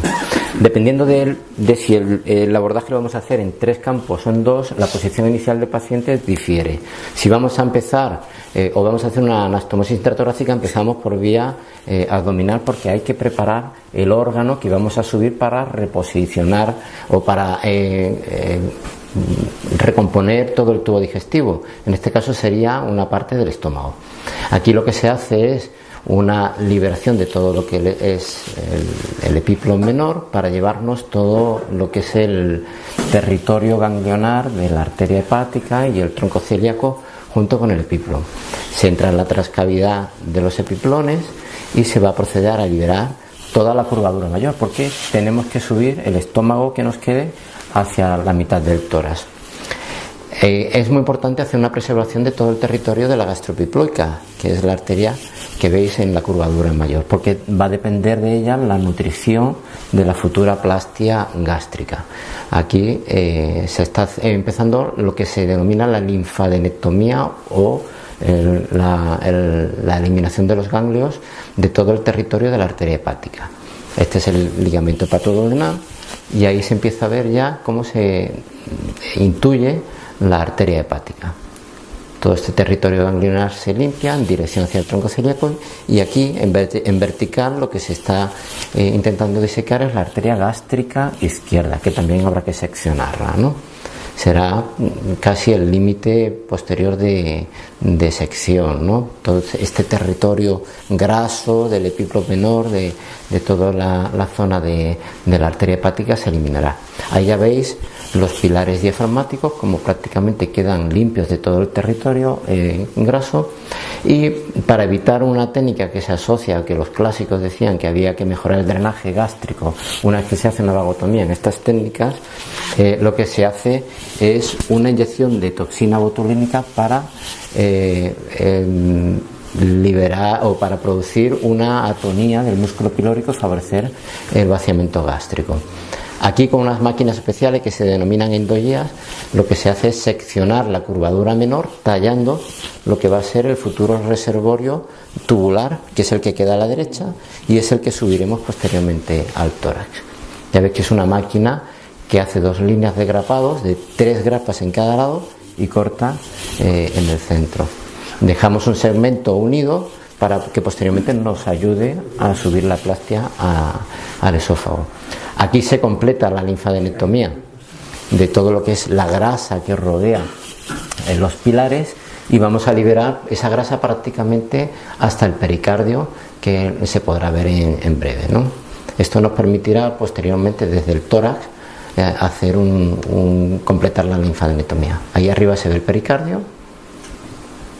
Y una vez que se completa esta fase, lo que hacemos es una pequeña laparotomía supraumbilical para introducir lo que es el cono de irradiación para dar la radioterapia en el tronco celíaco. No nos vamos a meter mucho, pero esta es la zona de irradiación para intentar prevenir la recurrencia ganglionar en el territorio abdominal. Generalmente se implementa alrededor de 1000-1250 centigrados, ¿no? Aquí se está conectando al acelerador. Y esta es la forma final en que queda el paciente para la aplicación de la radioterapia. Posteriormente se le da la vuelta al paciente y lo que sea disección por cirugía abierta. Todo esto derecho. Paciente en decúbito prono, la línea que se ve grande es la escápula y estas son las zonas de entrada de los diferentes trócares. Para esto lo que se ha hecho es se ha introducido un tubito en el bronquio derecho por si hiciera falta bloquearlo, pero esto lo hacemos sin bloqueo completo. El pulmón queda abajo y esta es la primera visión que tenemos de todo lo que es el mediastino. Arriba la aorta, abajo en medio está el esófago y debajo tenemos el pericardio. Esta es la liberación del ligamento pulmonar inferior y a partir de ahí empezaremos a ver pericardio y todo el tejido graso irá arriba acompañando al esófago, que posteriormente nos llevaremos. Se llega hasta las venas pulmonares, esta es la inferior del lado derecha, y posteriormente desde arriba se busca, no se ve bien, pero se intuye lo que es el bronquio derecho para llevarnos todo el territorio ganglionar que está entre las 2 venas pulmonares y que corresponde a la zona de la carina, que es una zona de difícil disección por cirugía abierta. Todo esto es la zona de las venas pulmonares y el pericardio, y todo ese tejido se va eliminando hacia arriba y dejándolo en la pieza que posteriormente quitaremos, ¿no? Esta máquina que se utiliza es una selladora eléctrica que permite coagular y a la vez cortar y evitar los sangrados. Ahí ya hemos conectado con la parte inferior que viene del abdomen y ahí estamos separando la cara anterior del esófago, que recordad que está debajo porque el paciente está en posición de decúbito prono. El esófago queda arriba. Esta es la zona del bronquio del lado izquierdo, la que se está intentando disecar para eliminar los ganglios que están en las pulmonares del lado izquierdo, que llegaremos desde esta zona. Es una cirugía, como veis, muy meticulosa. Aquí se va a ligar una arteria bronquial del lado derecho para conseguir subir la disección, y esa imagen de la derecha corresponde a la vena ácigos. Aquí se ha hecho ya toda la linfadenectomía de todo lo que es la carina, que es esta zona circular que se ve a la derecha. Se libera todo lo que son los territorios de tejido conectivo que comunican con la pleura del lado izquierdo. Aquí se diseca un poquito el tejido que rodea la vena ácigos y se diseca toda la vena ácigos por debajo, todo el territorio, para comunicarlo nuevamente con el abdomen. Aquí lo que no se ve muy bien, pero se está ligando el conducto torácico, que si no se liga pueden producir kilotoras importantes en el posoperatorio. Se libera todo el tejido graso y ganglionar periaórtico, que es ese color blanquito que se ve al fondo. Esa es la aorta, se libera lo que Miguel Ángel llama el mesoesófago. Miguel Ángel Cuesta le denomina mesoesófago y ha descrito una nueva anatomía quirúrgica de esta zona, y aquí se vuelve a ligar el conducto torácico proximal para que no tengamos el quilotórax por reflujo inverso, ¿no? Todo ese tejido graso queda unido al esófago, se liga la vena ácigos, se continúa un poco la disección proximal, aquí se va a ligar el nervio vago del lado derecho para que ya tengamos la pieza lista para la resección, ¿no? Una vez que se libera todo, lo que haremos es seccionar el esófago con una nueva máquina selladora y cortadora, ¿no?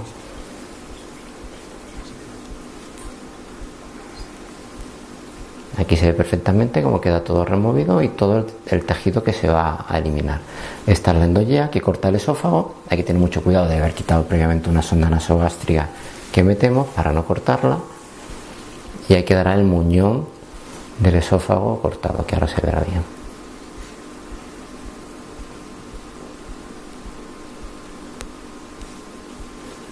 Aquí lo que hacemos es que a través de la boca metemos una sonda especial que lleva un dispositivo de grapado unido, que lo conectaremos con otro dispositivo que meteremos en el estómago, que subiremos posteriormente. Allí arriba que tenéis la sonda con el dispositivo que denominamos Anvil. Se hace una pequeña mini toracotomía porque por algún sitio tendremos que sacar la pieza, y aquí veis el esófago con la parte proximal del estómago que va saliendo, y aquella es la máquina que utilizaremos. Ahí veréis la plastia, cómo queda unida con el trocito que habíamos dejado en el tiempo abdominal.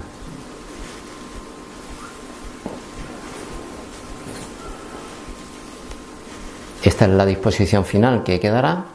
Metemos la máquina en el estómago que vamos a subir como plastia, lo introducimos por la toracotomía, y siempre con cuidado de que la plastia no la rotemos, porque las rotaciones siempre son peligros de isquemia y fuente de problemas, ¿no? Conectamos con la máquina que habíamos metido por la sonda nasogástrica y unimos el esófago con la plastia gástrica. Esta máquina sella y corta. Vemos que la plastia queda en una posición adecuada.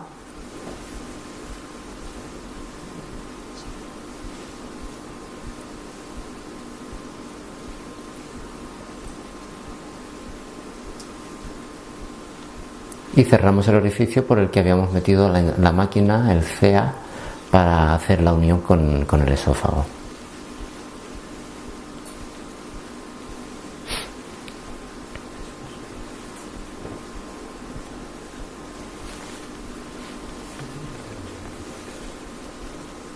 Veis que es una cirugía larga, meticulosa. Esta es la disposición final. Ponemos unos tubos de drenaje torácico para, en caso de que exista algún tipo de fuga, y reinflamos o insuflamos el pulmón para que la cavidad pleural se rellene. Y esta es la disposición final, ¿no?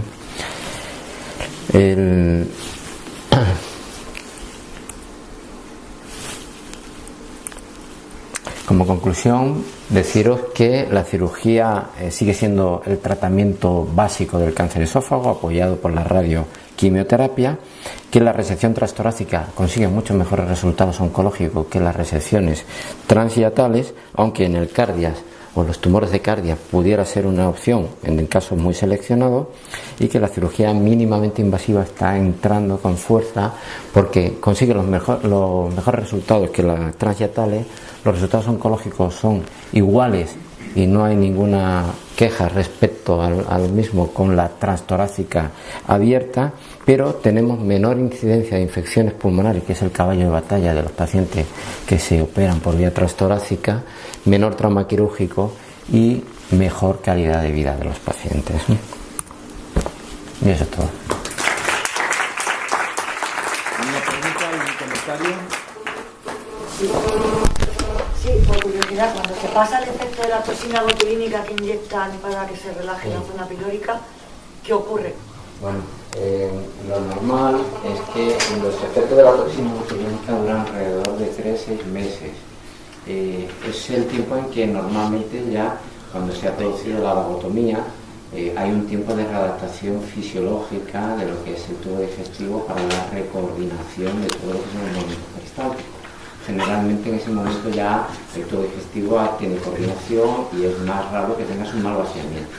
Un mal vaciamiento precoz puede ser una fuente de problemas porque origina hiperpresión en la fascia y puede hacer que una unión, una anastomosis que hay nosotros que quede por encima tenga mayor presión y pueda abrirse y tengamos fuga anastomática. Se hace por eso, pero no está demostrado que un drenaje pilórico, ya sea con toxina botulínica o con cirugía convencional, consiga mejores vaciamientos gástricos. Pero como es una maniobra que nos cuesta poco, pues como hay grupos que lo describen con buenos resultados, nosotros lo hacemos.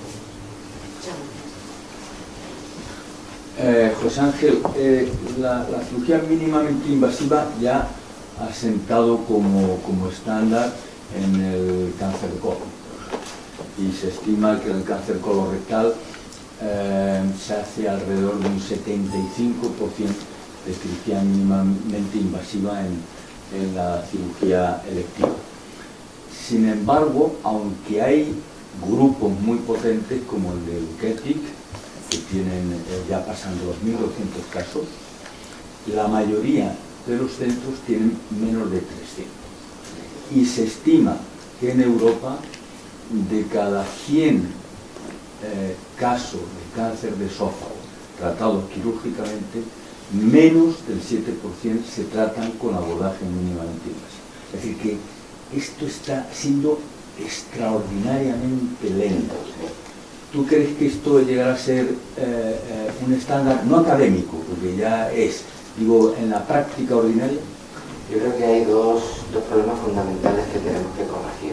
Una es la centralización de los casos.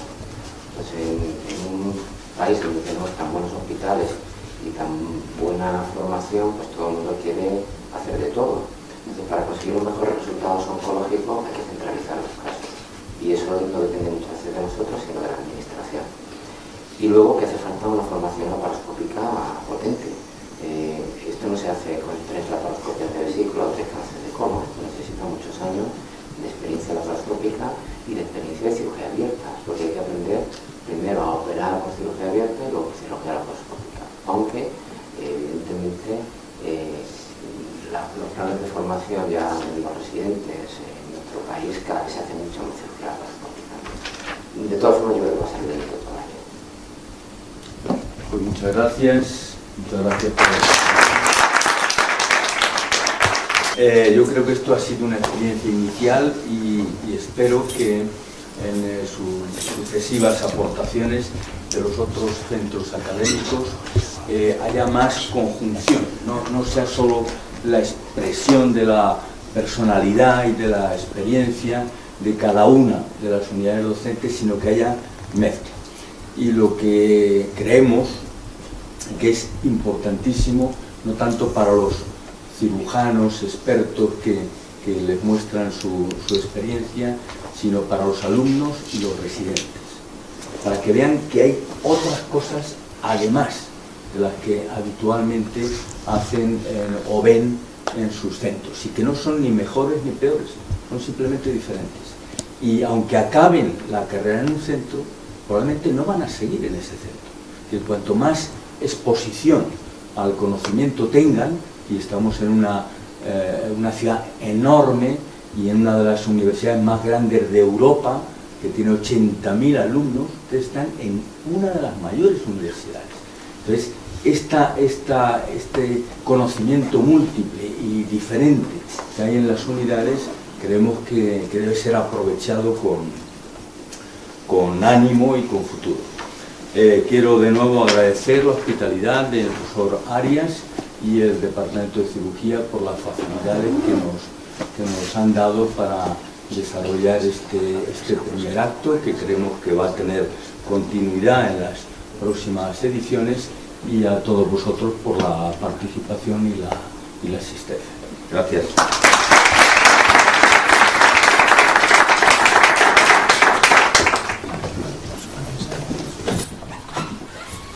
con ella, mira, la primera va a ser así y bueno, si quieres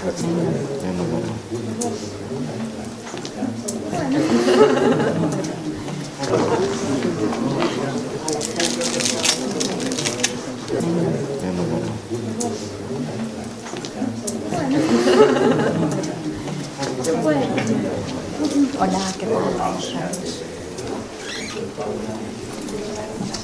Yo te llamo.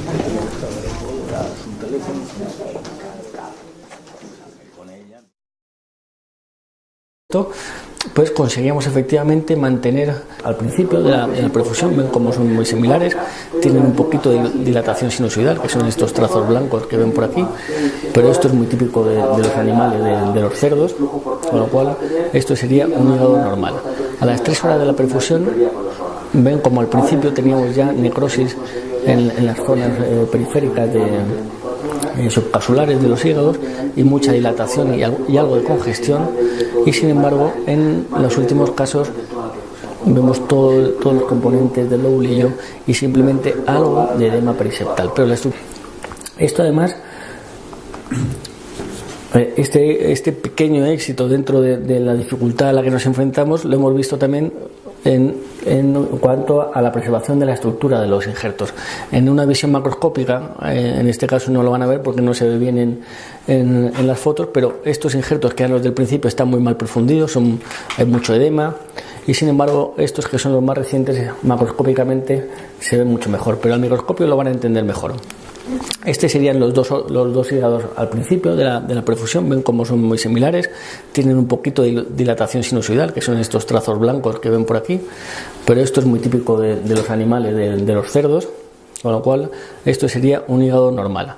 A las 3 horas de la perfusión ven como al principio teníamos ya necrosis en las zonas periféricas subcapsulares de los hígados y mucha dilatación y algo de congestión, y sin embargo en los últimos casos vemos todos los componentes del lobulillo y simplemente algo de edema periseptal, pero la estructura está muy bien conservada en las últimas experiencias que estamos teniendo.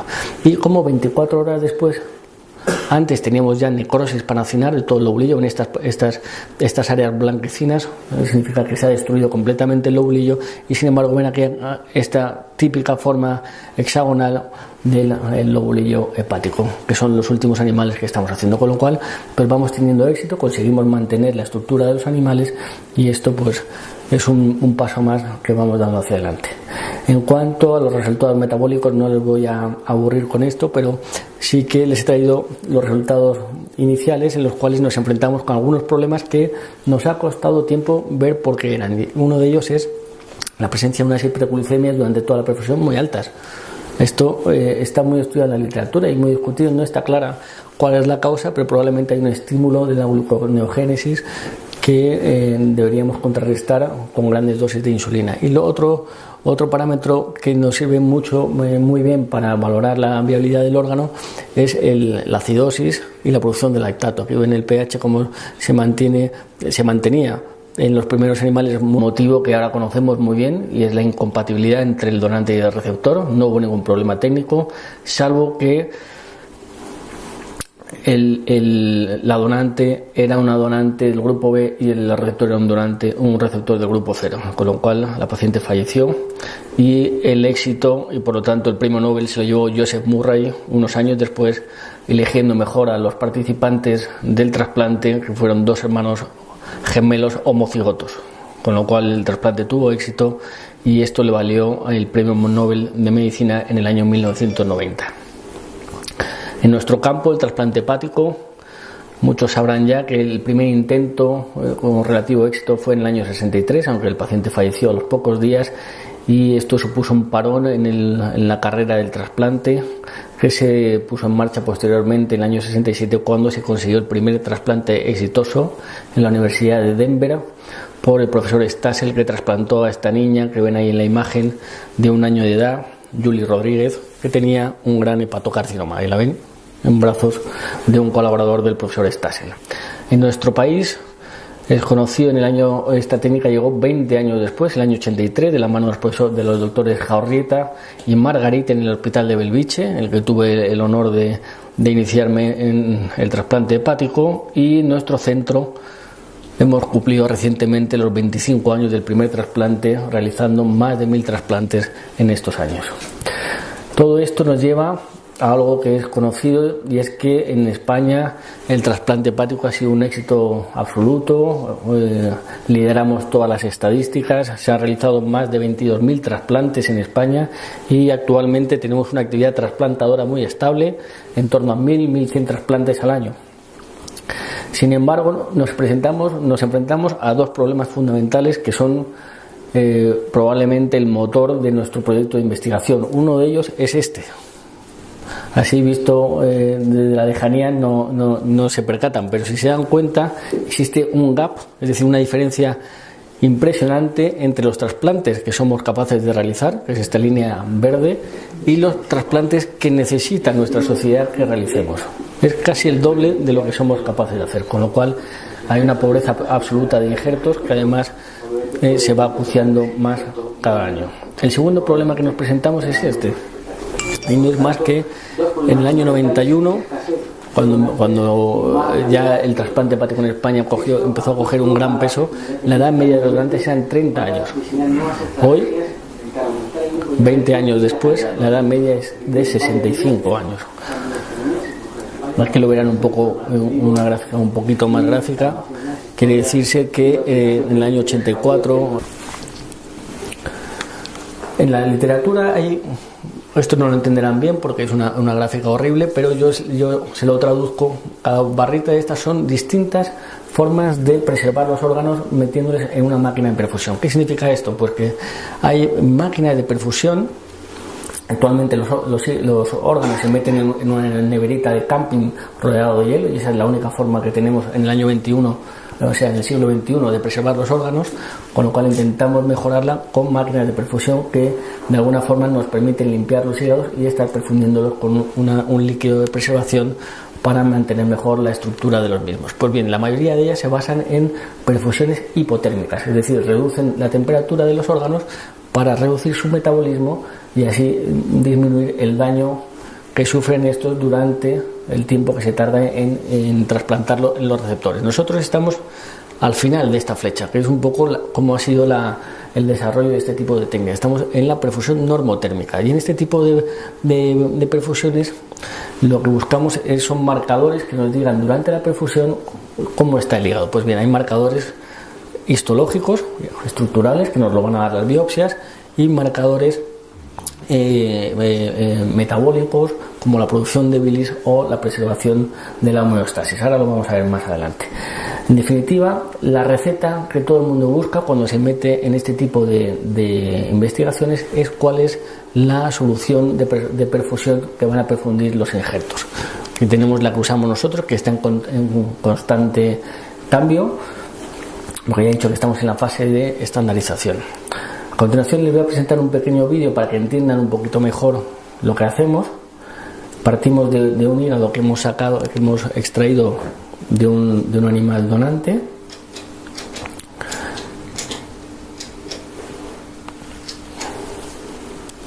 Y con este software que ha desarrollado el profesor Cañizo con su joven equipo de bioingenieros, que es una cosa muy novedosa, lo de incorporar ingenieros y médicos trabajando juntos. Aquí ven cómo el hígado está en una solución de perfusión con su propia sangre. Aquí está la bilis que está generando ya el injerto, y 24 horas después recuperamos el órgano después de haber visto que genera buena bilis, que es capaz de mantener la homeostasis. Trasladamos el hígado al quirófano y completamos el trasplante. Bueno, es un vídeo muy rápido, pero para que vean un poco las distintas fases. Por un lado estaría la extracción del órgano, el mantenimiento de la máquina de perfusión y el posterior trasplante. Les voy a presentar 3 diapositivas con unos resultados preliminares muy preliminares. En primer lugar, los resultados hemodinámicos. Las primeras veces que intentamos hacer esto,